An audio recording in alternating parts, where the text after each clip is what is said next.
Eu sei como é, você não sabe mais o que fazer diante de tantos problemas da vida, não é? Às vezes, a resposta para a culpa, para as brigas, para os problemas familiares está bem aí na sua frente. Mas você sabia que existe sempre um personagem que passou exatamente pelo que você está passando agora? Problemas familiares, por exemplo, sempre existiram. Mas eu garanto, você não é o primeiro, nem o único a passar por isso. Agora, o que fazer para sair dessa situação? O mais garantido é aprender com os erros e acertos de homens e mulheres que viveram muito antes de nós. A Bíblia registra os eventos do passado justamente para nos ensinar sobre o presente. Então, por apenas R$ 59,90 por mês, você pode acessar a Bíblia Comentada com Rodrigo Silva, onde eu estudo a Bíblia semanalmente com quase 7.000 alunos. E, de quebra, você ajuda na construção do Museu de Arqueologia Bíblica do UNASP. Então, quer saber mais? Acesse o link. Eu aguardo você. Encontraram 2 pedaços agora, em 2021. Quando anunciaram a pandemia, encontraram um pedaço de Zacarias e um pedaço de Ageu. E o interessante é que os fragmentos que eles encontraram lá, 2 coisas me chamam a atenção. O primeiro foi que, parece que é coisa de Deus mesmo, no auge da pandemia, é justamente o texto em que Deus fala o seguinte: se o Senhor se levantar sobre a terra, não foi Naum, desculpa, Naum capítulo 1, versículo 5. Assim, o texto, o pedaço é esse aqui, olha. Os montes tremem diante dele, as colinas se derretem, a terra se levanta diante dele. Sim, o mundo com todos os seus moradores. Quem poderá suportar a indignação de Deus? Quem subsistirá diante do furor da sua ira? Justamente na época da pandemia, que estava todo mundo apavorado. Aí, o outro texto que foi encontrado foi Zacarias, no mesmo instante, na época do auge da pandemia, Zacarias capítulo 8, pegar aqui para vocês, que eu tenho até marcadinho aqui, ó, capítulo 8, versículo 16. E olha como é que isso bate para o Brasil atual. Eis as coisas que cada um de vocês devem fazer, principalmente para os políticos aí hoje. Que cada um fale a verdade com o seu próximo. Nos tribunais, julguem com justiça. Olha aí, Supremo. Segundo a vontade em favor da paz, que ninguém faça planos para prejudicar o seu próximo, nem ame o juramento falso, porque eu odeio todas essas coisas, diz o Senhor. Deus fez com que isso fosse encontrado, é muita coincidência para ser só coincidência, na época que o mundo estava agitado. E o mais curioso é que esses fragmentos que eles encontraram eram uma cópia do que a gente chama de Septuaginta, que é uma tradução do Antigo Testamento para o grego. Só que a parte que estava o tetragrama sagrado, o nome de Hashem, estava em paleo-hebraico.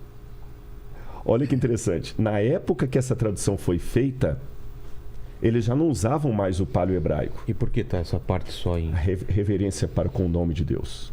Escrito de maneira diferenciada, o nome... Quando os maçoretas iam copiar o texto, quando aparecia o nome de Deus sagrado, eles trocavam a caneta. E tinha toda uma reverência. E na hora de ler o texto, não pronuncia-se o nome de Deus por respeito. O único dia, eu não sei se no judaísmo ainda é assim, mas no passado só citava o nome de Deus no Yom Kippur.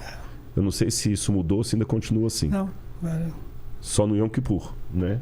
Por isso que acabou se perdendo qual que é a pronúncia realmente do tetragrama sagrado. Então, uma reverência que eles têm. Então, ao mesmo tempo que eu fiz aquela crítica, a gente também tem que aprender. Eles têm uma reverência com a Bíblia. E o Sayão mencionou aí com a terra. O pai dele, é bonito isso, meu filho. Por que você é judeu? Que dia que seu pai perguntou, por que você é brasileiro? Qual a história do seu povo?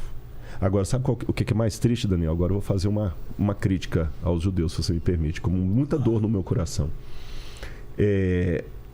Eu conversei já com alguns jovens israelenses que hoje o Holocausto para eles não significa nada.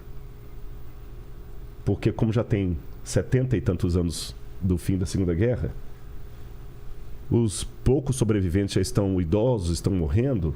Para muitos jovens hoje não significa muita coisa. Infelizmente, também está havendo um secularismo dentro da sociedade israelense muito forte. E aí que vem a ironia. O que Hitler não conseguiu fazer, que é tirar a fé do povo judeu, porque quem entrou para o campo de concentração crente voltou crente, Hollywood conseguiu. Como? Hollywood foi fundada por judeus. Certo. Mas judeus que lá nos Estados Unidos distanciaram dos valores que muitos brasileiros também estão hoje distanciando da família, Perderam a espiritualidade. Da espiritualidade, das raízes.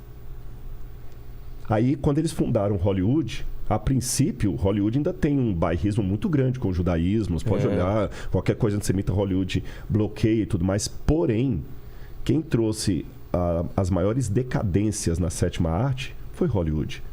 O sexo explícito, as coisas que são contra Tanakh. E a maior parte dos judeus ligados com Hollywood são judeus assim. Mas ele não acredita em Deus, não está nem aí com nada. Sabe, toda essa experiência que você tem, ninguém teve. Então, vamos aprender também com as coisas boas de Israel e com os erros de Israel. Eu gostei da história que o Sayão contou aquela vez aqui, do judeu com o americano, fazendo comparação do dia do Mayflower com o da Pessah, né? Da Páscoa, você reviver o que aconteceu. E vamos tomar uma lição para nós também, quem nós somos, sabe? Porque de repente o diabo tem várias estratégias. Ele não conseguiu tirar a fé do povo judeu com Hitler, nem o nazismo, mas ele tirou muita fé de judeus com o brilho das luzes da fama, Hollywood. É incrível isso. Hollywood não matou nenhum judeu, não levou nenhum para a Câmara de Gaza e conseguiu tirar mais a fé de muitos judeus do que Hitler. A maior ameaça que um povo tem, seja o judeu ou não, é quando existe a prosperidade, quando existe a paz, eles perdem a perspectiva se não manter, né, o fundamento da sua criação. E quando os meus filhos saem de casa, eu tenho 6 que já saíram, 4 estão na faculdade, eu falo, não esqueça de quem você é. Lembre. Porque é isso que vai te nortear. E se você esquecer do fato de que você é judeu, porque está no Tanakh, está nas Sagradas Escrituras, então você vai poder falar, olha, eu sou judeu por causa disso, ou não sou, e você vai ser influenciado. E é isso que Deus falou. Ele falou para o nosso povo, você tem a bênção, mas a bênção vai virar maldição se você virar as costas. E infelizmente estamos vendo isso, e o nosso povo foi feito, como diz lá em Bereshit, em Gênesis 12, para ser uma bênção. Uhum. E quando nós não cumprimos com isso, então nós podemos fazer o oposto. Exatamente. Mas eu acho que em parte isso está mudando aos poucos, porque a gente entende, por exemplo, tem toda uma geração muito machucada com o Holocausto, com os problemas que aconteceram. Então eu conversei com gente assim em Israel e eles dizem, nem me falem religião, porque da minha família morreram tantos assim. Então esse pessoal criou um bloqueio. E eles criaram os filhos e as famílias distantes de uma espiritualidade autêntica e intensa em função do que aconteceu.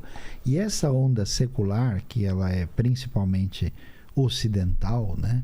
E entrou com força, e os judeus fazem parte desse processo de secularização. Só que é o seguinte, ninguém consegue viver assim. É como você ficar mergulhando dentro d'água sem respirar. Você aguenta um tempo, uma hora ou outra você vai botar alguma coisa no lugar de Deus. Então, por exemplo, um grande grupo hoje, uma quantidade expressiva de jovens israelenses viajam pelo mundo, às vezes vão até para o Oriente em busca de experiências espirituais intensas. E nessa brincadeira, a pessoa acaba encontrando um caminho. Eu mesmo...